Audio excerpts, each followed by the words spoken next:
Hello friends, welcome to Pacemania. तो आज हम 26 जून का द हिंदू एडिटोरियल एक्सप्लेन करेंगे।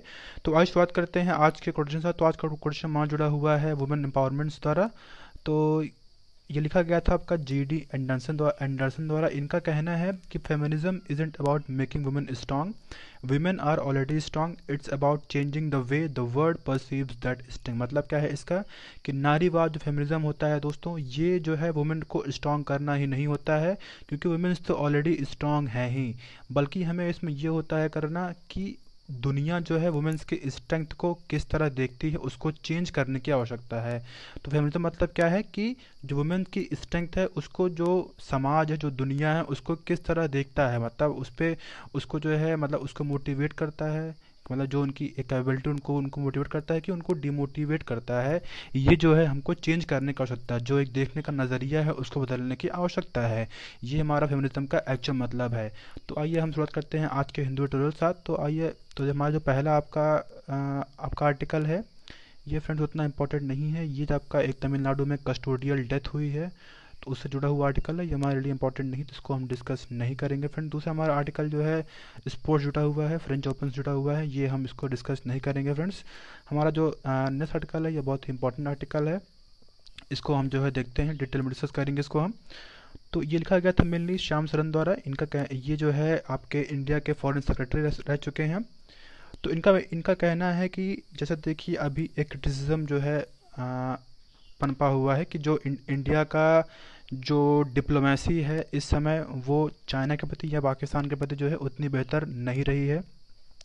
ये जो है हमेशा से ये जो है हमेशा से ये क्रिटिसिज्म जो है हमेशा हमेशा होता है कि जो भारत की कूटनीति है वो जो नेबर नेबर कंट्रीज हैं उनके प्रति अच्छी नहीं है। तो देखिए ऐसा नहीं है।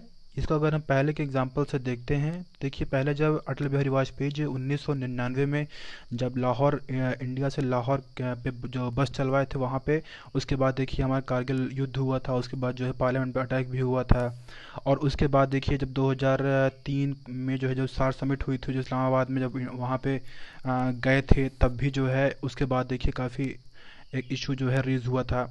हाँ, उसके बाद देखिए काफ़ी वहाँ पे टेररिस्ट अटैक वगैरह हुआ था। और उसके बाद अभी अब देखिए 2015 को जब नरेंद्र मोदी जी वहाँ पे गए थे लाहौर में, और फिर उसके बाद इंडिया में जो उरी और पठानकोट अटैक हुआ था। तो ये सब जो है मतलब ये सब जो है चीज़ें देखने को मिली थी। और अगर हम, ये तो हुआ पाकिस्तान के बाद, अब हम देखते हैं चाइना में। तो देखिए चाइना से देखिए अभी जो है कितना ज़्यादा एक इनफॉर्मल समिट हुई थी। हम पहले तो हमारा वुहान वुहान में हुई थी 2018 में, 2019 में आपका क्या बोलते हैं मामल्लापुरम में हुई थी। लेकिन उसके बाद देखिए गलवान वैली में कितना ज़्यादा एक अभी स्टैंड ऑफ देखने को मिला है, और 15 जून को हमारे कुछ 20 जवानों की मृत्यु भी हो गई है। तो देखिए ये सब चीज़ें हुई हैं। तो भले ही जो है इसको क्रिटिसिज्म हो कि हाँ ये डिप्लोमेसी जो है इतना ज़्यादा मतलब इतना इंगेजमेंट करने के बाद भी जो उनके एक्टिविटीज़ मतलब वो कह जाते हैं कि वो उनको जो है सही उचित जो है रिजल्ट नहीं मिला।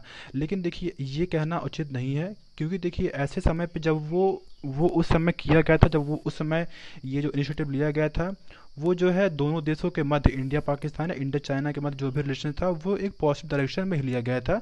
वो हमें नहीं पता होता कि उनकी क्या एक्टिविटीज़ मतलब उनके क्या जो उनके कह सकते हैं कि निफेरियस एक्टिविटीज़ नोशंस होते हैं वो हमको मालूम नहीं होते हैं। तो ये मेनली कह रहे हैं। तो देखिए अब बता रहे हैं कि अगर देखिए अगर हम इस डर से ये जो है अगर हम इस डर से जो है जो हमारी डिप्लोमेसी है, कूटनीति है किसी भी देश के प्रति जो है, अगर उसको हम इस डर से ना बनाए कि आगे जो है वो ख़राब होगी या फिर प्रूव मतलब वो कह सकते हैं कि गलत होगी। तो देखिए ये तो जो हमारी डिप्लोमेसी है फिर वो तो मतलब जो एक डिप्लोमेटिक चैनल है जो हमेशा बना रहना चाहिए किसी भी कंट्री के मध्य जो है, वो तो पैरालाइज हो जाए, मतलब वो तो ख़त्म हो जाएगा।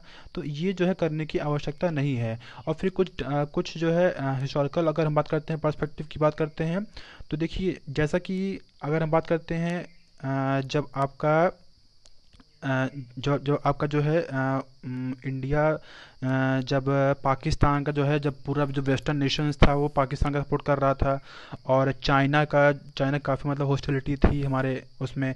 फिर इंडिया ने जो है सोवियत यूनियन था उससे पार्टनरशिप किया 1960s और 1990s के मध्य जो है। तो क्या वो एक स्ट्रेटजिक मूव था, क्या वो बैड मूव था? और अभी देखिए अगर यूएस के साथ इंडिया जो है एक पार्टनरशिप करने की बात कर रहा है, तो क्या मतलब वो जो सोवियत यूनियन से जो है जो पार्टनरशिप है, क्या उससे वो डिसइंटीग्रेट होने के बाद मतलब ऐसा मतलब कि ये जो जो मिस एक रशिया की तरफ जो है झुकाव था वो उससे हटने की बात हो रही है। तो देखिए ये सब जो है हमेशा से क्वेश्चन उठे रहेंगे। तो कभी भी जो आज का जो प्रेजेंट का जो भी जो कोई डिसीजन होता है उसको जो है पास्ट के उस पे प्रिज्म से नहीं देखना चाहिए, क्योंकि जो है वो ज़रूरी नहीं है। जो हमारे पास की सिचुएशन होती हैं वो अलग होती हैं, उस समय जो भी जो लिए जाते हैं डिसीजन वो एक पॉजिटिव डायरेक्शन में जाते हैं, वो ज़रूरी नहीं हो कि जो है वो आज भी अप्लाई हो मेनली, ठीक है। तो ये मेनली जो है इसकी बात करते हैं। तो देखिए जो अभी हमने बात किया कि यूएस से रिलेशनशिप की बात अगर हम बात करते हैं तो क्या वो एक रशिया से वो होगा, तो देखिए वो बिल्कुल नहीं है। क्योंकि देखिए यूएस का पार्टनरशिप आज जो है इंडिया के लिए काफ़ी इम्पोर्टेंट है। जिस तरह जो है उस तरह उस समय जो यूएस और सोवियत सॉरी उसमें जो इंडिया और सोवियत यूनियन का रिलेशनशिप को अच्छा मतलब कि एक बढ़िया था, उस समय ज़रूरी था। उसी समय आज इंडिया और यूएस के रिलेशनशिप काफ़ी इंपॉर्टेंट है, क्योंकि उस समय जो है यूएस भी जो है अगेंस्ट था इंडिया के, बल्कि आज जो है यूएस के जो है इंडिया के साथ खड़ा हुआ है, इंडिया का जो है पक्ष ले रहा है। तो आज यूएस से और रिलेशनशिप हमारा बनाना बहुत ही इंपॉर्टेंट है। उस समय चाइना उतना ज़्यादा हॉस्टाइल नहीं था जितना आज जो है इंडिया के प्रति आपका कहते हैं कि हॉस्टाइल है, ठीक है। तो अभी ये पूरा इसकी जो है मेनली बात करते हैं। तो फॉरेन पॉलिसी इंडिया की कैसी होनी चाहिए, ये हमेशा से एक नेशनल कंसेंसस से ही जो है ये बना हुआ है। इसमें कभी भी ऐसा कोई मतलब ये मेनली आपके फॉरेन सेक्रेटरी हैं तो ये इसी की बात कर रहे हैं कि कभी भी जो भी आपके ये बनते हैं वो हमेशा से मतलब कोई किसी भी प्रॉपर आइडियोलॉजिकली या पॉलिटिकल मतलब उससे प्रभावित नहीं होते हैं, बल्कि वो पूरा एक नेशनल इंटरेस्ट जो है ये उसमें निहित होता है किसी भी फॉरेन पॉलिसी में। लेकिन अभी देखिए बात कर रहे हैं कि अभी इस समय जैसा देखिए अगर हम बात करते हैं एग्जांपल के तौर पे कि पाकिस्तान को अगर लेते हैं, तो जो भी आपके फॉरेन पॉलिसी बनाई जाती है वो मेनली डोमेस्टिक पॉलिटिक्स से जो है काफ़ी प्रभावित होती है। तो देखिए कभी भी अगर आपको जो आपका फॉरेन पॉलिसी है अगर वो मेंटेन करना है, तो अगर उसको आप डोमेस्टिक डोमेस्टिक कलर देते हैं, डोमेस्टिक रीजन के बेस्ड बनाते हैं, तो जो एक जो हमारा कह सकते हैं कि जो हमारा एक लार्जर इंटरेस्ट है वो सर्व नहीं हो पाएगा। मतलब जो एक नेशन का एक लार्जर इंटरेस्ट है वो सर्व नहीं हो पाएगा। तो कभी भी ये करने की आवश्यकता नहीं होती, मतलब कभी भी डोमेस्टिक पॉलिटिक्स को जो है अपने अपने फॉरेन पॉलिसी में उसको इंक्लूड नहीं करना चाहिए, जो अभी जो है कुछ कई उसमें जो है देखने को मिला हुआ है। तो ये जो है पूरी इसकी बात करते हैं। और दूसरा आर्टिकल क्या है कि इसकी बात कर रहे हैं कि चाइना जो है आपका लाइन ऑफ एक्चुअल कंट्रोल पे क्यों इतना एग्रेसिव पॉलिसी शो कर रहा है। तो देखिए बहुत अच्छा पॉइंट है इसमें, हमने पहले भी बहुत सारे आर्टिकल में डिस्कस किए, लेकिन इसमें जो अच्छे पॉइंट हैं हम उसको डिस्कस करते हैं। तो देखिए हमेशा से जैसा कि देखिए चाइना का जो एक जो भी उन पे जो भी कंट्रोवर्शियल टॉपिक्स है उस पे इंडिया ने कभी भी ऐसा कोई बयानबाजी नहीं की, मतलब कभी भी बयान नहीं किया, बल्कि यूएसए ने और भी कंट्रीज ने काफ़ी बयान दिए हुए हैं, लेकिन इंडिया परस्पेक्टिव बात करते हैं पार्टिकुलरली वो कभी नहीं किया। जैसा अगर हम जानते हैं जो का जिनजियांग एरिया है चाइना में, जहाँ पे यूगर मुस्लिम्स का काफ़ी उत्पीड़न होता है, तो उसकी भी कभी इंडिया ने नहीं किया। दूसरा अभी देखिए हांगकांग में देखिए काफ़ी प्रोटेस्ट हुआ था, तब भी इंडिया ने कोई भी ऐसा बयानबाजी नहीं की। उसके बाद देखिए जो हमारा ताइवान पे इशू हो गया वहाँ पे भी नहीं किया गया, वहाँ पे भी इंडिया ने कुछ ऐसा कुछ नहीं किया। तो ये सब फिर क्यों जो है चाइना इतना आपका लाइन ऑफ एक्चुअल कंट्रोल पे इतना जो टेंशन ये अराइज हुआ है। तो देखिए ये जो आप सिंपल देख सकते हैं कि जो चाइना का जो फॉरेन पॉलिसी है वो एक कोविड-19 के बाद जो है काफ़ी एक कहते हैं कि उसमें काफ़ी स्ट्रेटेजिक शिफ्ट देखने को मिला हुआ है। तो उसके अगर देखिए कोविड-19 के बाद देखिए जो एक जो आपका यूएस का चाइना का वो है वो काफ़ी जो है बड़ा हुआ, क्योंकि देखो हम बात करते हैं अगर जो ताइवान का इशू हुआ था उससे जुड़ा हुआ देखिए तब भी हुआ था।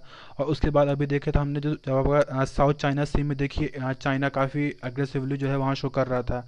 और उसके बाद हांगकांग में उसमें जो उन्होंने जो एक नया सिक्योरिटी लॉ जो है लाया, ये सब आपका पोस्ट कोविड-19 में ही तो हुआ है अगर आप ध्यान देंगे तो उसके और वो जो आपका एक एलएसी जो आपका लाइन वर्चुअल कंट्रोल में जो टेंशन अराइज हुआ है ये उसी का पार्ट है, ये उसी का जो एक शिफ्ट है वो उसी का ये मेनली कह सकते हैं, ये उसी से इसके जो है उसका सोर्स है।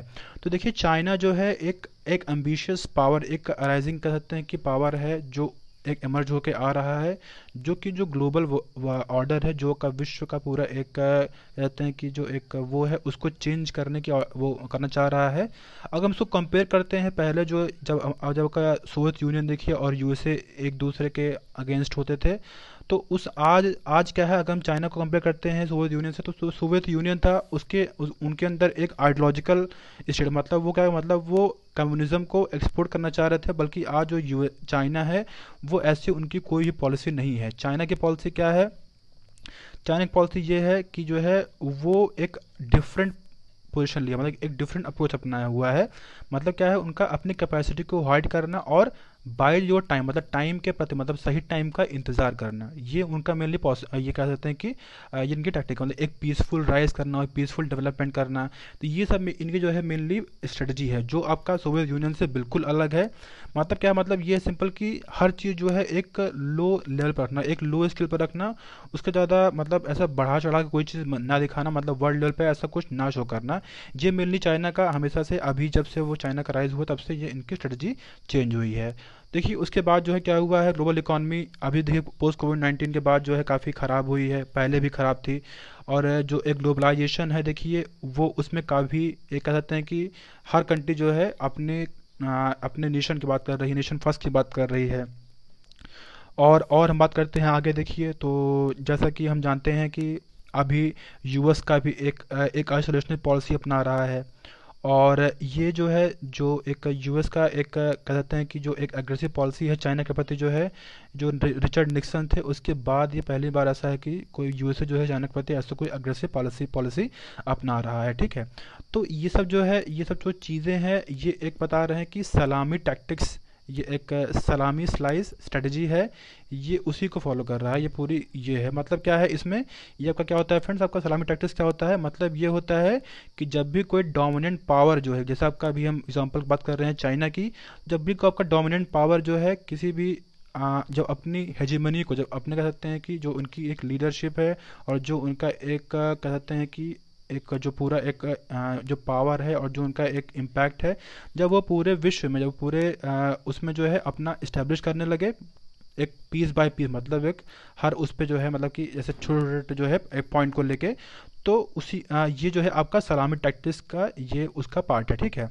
और उसमें जो इंडिया है, उसमें इंडिया भी एक पार्ट है, मतलब सलामी स्लाइस स्ट्रेटजी, मतलब उसमें जो एक स्लाइस है वो इंडिया भी उसमें है, ठीक है। तो देखिए जो एक परसेप्शन जो है बना हुआ है कि जो एक हमने देखा था कि जो है अब चाइना जो है इंडिया को स्विंग स्टेट नहीं मानता। स्विंग स्टेट क्या होता है फ्रेंड्स? स्विंग स्टेट ये होता है कि जो भी नेशन जो है वो काफ़ी, मतलब जो ग्रोइंग इकोनॉमी होती है मेनली, और जो एक सेंट्रल पोजीशन जो है किसी भी रीजन में उनका होता है। और मतलब मेनली ये होता है, मतलब वो ग्लोबल ऑर्डर को हमेशा से करते हैं। और ये हमेशा से देखिए, जैसे इंडिया हमेशा से वो जो है किया हुआ है।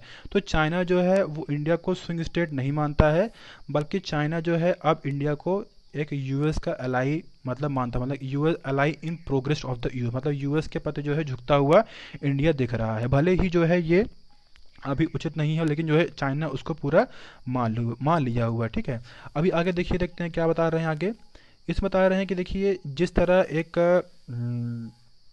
ये तो ये सब मेनली हुआ है। और अभी देखिए क्या हुआ है कि जो वेस्टर्न कंट्रीज़ है मेनली, वो जो इंडिया को ऐसा बता रही हैं कि चाइना का काउंटर वेट है। लेकिन जो चाइना है वो हमेशा से ये कहा है कि ये इंडिया जो एक काउंटर वेट, जो एक वेस्टर्न कंट्रीज़ ये ऐसा कहती हैं, वो उससे डरने वाला बिल्कुल नहीं है। और ये मैसेज जो है चाइना ने हमेशा से इंडिया को दिया हुआ है, हर मतलब अलग अलग जो है मौक़ों पे। तो देखिए जो ये सब आपका जो हमने ये इश्यूज देखे जो है आपका वेस्टर्न कंट्रीज़ का और वो आपका पोस्ट कोविड-19 में चाइना का, तो ये कौन कौन से फैक्टर्स हैं, ये जो कहते हैं जो चाइना की एक स्ट्रेटजी है वो चेंज होती हुई दिख रही है। तो देखिए इसके बहुत सारे फैक्टर हैं। अगर हम बात करते हैं इस पर तीन में बात करेंगे, लोकल, रीजनल और ग्लोबल, मतलब विश्व में क्या है और इंडिया में क्या है, और जो हमारे नेबर कंट्रीज़ है वहाँ पे क्या क्या चेंजेस हैं जिसके कारण जो चाइना का स्ट्रेटजी है वो मेनली चेंज होती हुई दिख रही है। तो देखिए अभी देखिए अगर हम बात करते हैं कि पहले तो हम देखते हैं ग्लोबल पे। तो ग्लोबल देखिए क्या हुआ है कि हमने देखा जैसा कि एक जो चाइना का जो अपना वो है ही, और उसके बाद देखा हमने कि किस तरह जो है यूरोप जो है पूरा वायरस के कारण जो मतलब एक आपका कोरोना वायरस के बाद जो है काफ़ी पूरा डिवास्टेट हो गया, मतलब पूरी जो इकोनॉमी है वो पूरी क्रिपल कर गई है। और यूएस भी देखिए एक इलेक्शन ईयर आ रहा है, तो वहाँ जो उनकी इकोनॉमी है ग्रेट डिप्रेशन के बाद काफ़ी बुरी अवस्था में है। तो देखिए जो एक ग्लोबल लीडरशिप है वो कहीं ना कहीं जो है वो टूटती हुई दिख रही है। और इंडियन इकोनॉमी, तो ये तो हमने मेनली बात किया आपका ग्लोबल एरियाज़ में। अब हम बात करते हैं लोकल एरिया, मतलब कि जो इंडिया में क्या फैक्टर हैं जो आपका चाइना पॉलिसी को थोड़ा सा, मतलब कि जो अभी आपका एलएसी एरिया है वहाँ पे इतना क्यों बढ़ा हुआ है। तो देखिए लोग अपने इंडिया में क्या बात करते हैं, जो आपका एक एंटी सीईए जो आपका सिटीजनशिप अमेंडमेंट एक्ट था 2019 में आया था, तो उसके प्रति और जो आपका एनआरसी है उसके प्रति जो है जो इंडिया की पॉलिटी है वो काफ़ी वीकन हो गई है, ठीक है। और अभी हमने देखा कि जो एक जो आपका नेबरहुड है जो आपकी जो तो ये तो हमने मेरे लिए ये देखा। और अभी क्या एक पॉइंट देखिए बात करते हैं इंडिया के जो आपका लोकल जो लोकल फैक्टर है, तो उसमें देखा हमने कि जो आपका बालाकोट स्ट्राइक था उसमें जो है क्या मतलब चेंजेस आए थे, और उससे जो है क्या इंडिया को लाभ मिला उस, तो ये सब भी जो है फैक्टर कहीं ना कहीं जो है उससे जुड़ा हुआ था। और जो इंडिया के नेबर हैं, तो ये तो हमने बात की लोकल का। अब हम बात करते हैं रीजनल फैक्टर क्या बात है। तो रीजनल फैक्टर देखिए जो हमारे नेबर्स कंट्री हैं मेनली, तो मेनली जो आपका पाकिस्तान तो जो है वो चाइना का एलाई तो मेनली प्रॉपर है ही। तो देखिए नेपाल है, नेपाल ने भी अभी क्या बोलते हैं बाउंड्री इशू रेज किया हुआ है। श्रीलंका भी जो अपनी फॉरेन पॉलिसी है वो उसको डाइवर्सिफाई कर रहा है। और चाइना भी देखिए जो उनका एक हम्बन टोटा पोर्ट है उसको जो है 99 ईयर्स के लिए लीज पे ले लिया हुआ है, तो मतलब वहाँ भी काफ़ी वो है। और बांग्लादेश देखिए अभी काफ़ी जो है सीएए के मुद्दे पे काफ़ी एक तल्खी देखने में थी। अफगानिस्तान की बात देखिए तो अफगानिस्तान में जो है जो रशिया, चाइना और यूएस है और पाकिस्तान में, ये चार प्लेयर ही हैं जिसमें जो है वो वहाँ पे वर्क कर रहे हैं अफगानिस्तान में, जो उनकी पॉलिटिक्स है उसको चेंज करने की। उसमें इंडिया जो है बाहर, इंडिया का उसमें कोई रोल मेनली नहीं है। तो ये सब फैक्टर देखा हमने। जो फैक्टर जो है आपके जो चाइना है जो आपका लैंड ऑफ एक्चुअल कंट्रोल पे जो अभी उनकी एक्टिविटी बढ़ी हुई है, ये उसी का मेनली रिस्पॉन्स है। तो देखिए अब बात करते हैं कि क्या करना चाहिए इंडिया को। तो देखिए एक जो हमेशा से काफ़ी दिनों से ये बात चर्चा चल रही है कि जो एक यूएस से एलाई किया जाए। तो देखिए ये जो है काफ़ी ख़राब कह सकते हैं कि डिसीज़न है। क्यों? क्योंकि देखिए जब पाकिस्तान जो है यूएस से एलाई किया था कोल्ड वॉर के टाइम जो है, और उसके बाद देखा हमने पाकिस्तान का जो है क्या हश्र हुआ था। तो इंडिया को ये इस चीज़ से जो है सीख लेने की आवश्यकता है। तो इंडिया क्या करते हैं, इंडिया को जो उनकी नेशनल सिक्योरिटी स्ट्रेटजी है उस पे जो उनकी कह सकते हैं कि जो उनका एक डोमेस्टिक पॉलिटिक्स है और जो उनका एक जो नेबरहुड है मेनली उनको पूरा कह सकते हैं कि एक अलाइन करने, मतलब कि जो उनकी जो डोमेस्टिक पॉलिसी है और जो नेबरहुड हैं जो में से जो है जुड़ी पॉलिसी हैं उनका अलाइनमेंट होना चाहिए। क्योंकि जो हमारे नेबरहुड से हैं अगर उनको जो है मतलब उनको फ्रेंडली रखेंगे, उनको उनसे फ्रेंडली बिहेवियर बना के रखेंगे, तभी जो चाइना है जो एक कहते हैं कि जो अगर हम बात करते हैं उनकी रिंग ऑफ पल्स की पॉलिसी है जो उसमें जो हमारे जो नेबर कंट्री हैं उसको कह सकते हैं कि उन पे वहाँ पे कवर करने की कोशिश कर रहा है, तो वहाँ पे उसको हम काउंटरवेट कर सकते हैं। तो मेरे लिए अंत में यही कहना है कि हमारे जो नेबरहुड पॉलिसी है उसको रोज़ बनाए, उसको जो हमारे डोमेस्टिक पॉलिटिक्स है उससे जो है अलाइन करिए। हमारा हुआ दूसरा आर्टिकल। हमारा नेक्स्ट आर्टिकल क्या, नेक्स्ट आर्टिकल हमारा फ्रेंड्स है आपका ऑनलाइन लर्निंग जो है क्या जो स्कूल क्लासरूम है क्या उसको रिप्लेस कर पाएगा या नहीं कर पाएगा। तो देखिए इसमें बहुत सारे पॉइंट हैं आपके, कुछ उसके प्रोज कॉन्स भी बता रहे हैं। और देखिए अभी हाल ही में क्या हुआ था पाकिस्तान माफ़ करिएगा, इसमें देखिए महाराष्ट्र ने क्या हुआ था, महाराष्ट्र ने जो है आपका ऑनलाइन क्लासेस जो है प्री प्राइमरी से और क्लास सेकंड तक जो भी ऑनलाइन क्लासेस थी उसको बैन कर दिया था। और कर्नाटका में भी जो है और कर्नाटका और क्या बोलते हैं मध्य प्रदेश ने जो है क्लास फिफ्थ तक जो भी आपका ये ऑनलाइन क्लासेस था उसको उन्होंने बैन कर दिया था। तो देखिए इसमें क्वेश्चन आंसर टाइप का ये पूरा आपका आर्टिकल है जो हर फ्राइडे को आता है। तो इसमें देखिए हम डिस्कस करेंगे क्या क्या है। तो पहला कह रहे हैं कि क्या स्क्रीन टाइम जो ऑनलाइन क्लासेस है जो स्टूडेंट्स का स्क्रीन टाइम है वो बढ़ गया है। तो देखिए इनका पहला आंसर दे रहे हैं कि देखिए जो चिल्ड्रंस जो बच्चे हैं उनका तो हमेशा से जो है स्क्रीन टाइम ज़्यादा ही रहा, चाहे वो आपका टेलीविज़न हो, चाहे वो मोबाइल फ़ोन, चाहे वो कंप्यूटर हो। तो इससे जो है कोई भी असर जो है मेनली नहीं पड़ा है, बल्कि जो है ये भले हुआ है कि जो कह सकते हैं कि जो आपका ऑनलाइन क्लासेस है जो एक जो पढ़ने का मतलब वो है वो सब चीज़ें जो है थोड़ा सा बढ़ी हैं। आगे बात करें क्या है उसमें, आगे देखिए बता रही हैं कि जो ऑनलाइन क्लासेस है मेनली उससे जो है बच्चों को काफ़ी एक्टिविटी भी दी जाती है। तो जो एक कह सकते हैं कि एक है मतलब कि राइटिंग मतलब चीज़ें हैं, मतलब वो सब जो है हैंड एक्टिविटी भी जो है होती है। ऐसा नहीं है कि सिर्फ आपका ऑनलाइन ही चीज़ें होती है मेनली। और मतलब उसमें बहुत सारी एक्टिविटीज़ कराती हैं, जैसे आपका जो है योगा हो गया, जैसे आपका क्राफ्ट मेकिंग हो गया, जैसे आपका किचन वगैरह सैलड में मेकिंग वगैरह हो गया, तो ये सब चीज़ें भी जो है। और जैसे आपका देखिए जो स्टोरी टेलिंग होता है उसमें जो है आपका स्क्रीन को वॉच करने की आवश्यकता नहीं होती है।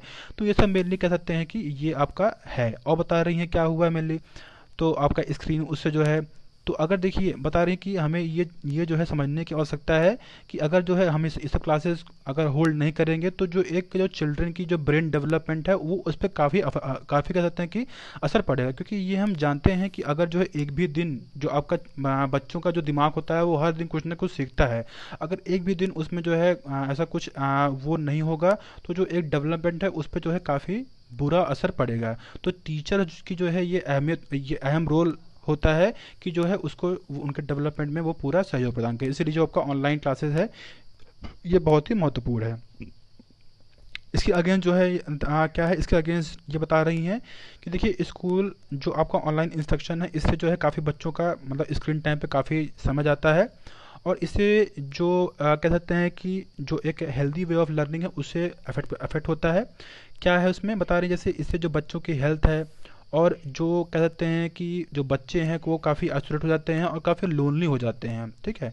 क्योंकि देखिए अगर उसी में बात करते हैं जो हमारा स्कूल वो सब होता है उसमें उससे क्या होता है, उसमें जो है वो अपने दोस्तों से मिलते हैं और उससे वो काफ़ी कुछ सीखते हैं, मतलब काफ़ी जो है वो पैसिवली भी जो है सीखते हैं। तो इसलिए जो टीचर्स का रोल है वो काफ़ी कह सकते हैं कि अभी लिमिटेड जो है हो गया है, तो मतलब काफ़ी जो है लिमिटेड हो गया है। और जो एक कहते हैं जो कम्युनिकेशन होता है अपने पीरियड से वो जो है काफ़ी कम हो गया है। और पेरेंट्स भी देखिए काफ़ी बिजी रहते हैं, वो पूरा कह सकते हैं कि अपने बच्चों को ऑनलाइन लर्निंग के लिए सुपरवाइज नहीं कर सकते, मतलब हमेशा से ही नहीं कि उनको चेक कर सके हाँ आप जो है ऑनलाइन पढ़ रहे हैं या नहीं, क्योंकि जो है पेरेंट्स को भी काफ़ी काम होता है। और जो मेनली आपके वर्किंग पेरेंट्स हैं वो तो दिन भर अपने आप काम में बिजी रहते हैं, तो उसकी जो है वो चेक जो है मेनली नहीं हो पाता है। और बहुत सारे बच्चे ऐसे होते हैं जो देखिए जो बहुत सारे बच्चे ऐसे हैं जो आपके गवर्नमेंट स्कूल जाते हैं, वहाँ पे देखिए क्या है, वहाँ पे जो है काफ़ी ऐसा नहीं हो पाता है, मतलब वो जो है जो ऑनलाइन फैसिलिटी है उसको अवेल नहीं कर पा रहे हैं। और भले देखिए तो ये सब बच्चे कह सकते हैं कि छूट जाएंगे। और भले देखिए जो कुछ फैमिलीज है जहाँ पे कुछ आपके डिजिटल टेक्नोलॉजी भले वो एक्सेस कर ली हैं, तो देखिए उनके पास एनफ डिवाइसेस नहीं होते, मतलब बस जैसे मान लीजिए घर में एक लैपटॉप है और मान लीजिए घर में कोई वर्किंग वुमेन या वर्किंग उनके फादर हैं, तो जो है वो उसको वो एक्सेस करेंगे, उनको बच्चों को जो है प्रोवाइड नहीं किया जाएगा, तो जो डिवाइसेज हैं वो भी काफ़ी कम है। तो इससे जो लार्ज सेक्शन ऑफ पीपल है वो काफ़ी मतलब कि छड़ सकते हैं। तो ये हमारा हुआ पॉइंट। दूसरा आपका क्वेश्चन क्या है, इसका दूसरा क्वेश्चन रेज कर रही हैं कि जो आपका केजी वाले बच्चे होते हैं अगर उनको ऑनलाइन एजुकेशन दिया जाएगा तो क्या क्या डेंजर मतलब मेनली हो सकता है। तो देखिए अगर बच्चों को जो है ये दिया जाएगा काफ़ी यंग एज मतलब आपके केजी से ही, तो उनका जो एक ओवरऑल डेवलपमेंट है वो काफ़ी हैम्पर होगा, वो काफ़ी उससे जो है बुरा असर पड़ेगा। क्योंकि जो है बच्चे जब काफ़ी देर तक आप स्क्रीन टाइम पर रहेंगे तो उनकी जो आंखें हैं उससे प्रभावित होंगी और पूरी ज़िंदगी भर जो है जो उनकी आई साइट है वो काफ़ी कम हो जाएगी। और अगर देखिए और बहुत सारे बच्चे होते हैं मतलब जो स्क्रीन को देते थे वो लेथार्जिक हो जाते हैं, मतलब वो उतना एक्टिव नहीं होते हैं, और जो उनकी थिंकिंग स्किल होती है उससे वो काफ़ी बुरी तरह कह सकते हैं कि प्रभावित होगी। क्योंकि जब बच्चे एक्टिव होंगे तभी तो देखिए जो उनकी थिंकिंग स्किल होगी वो जो है थोड़ा सा डेवलप होगी।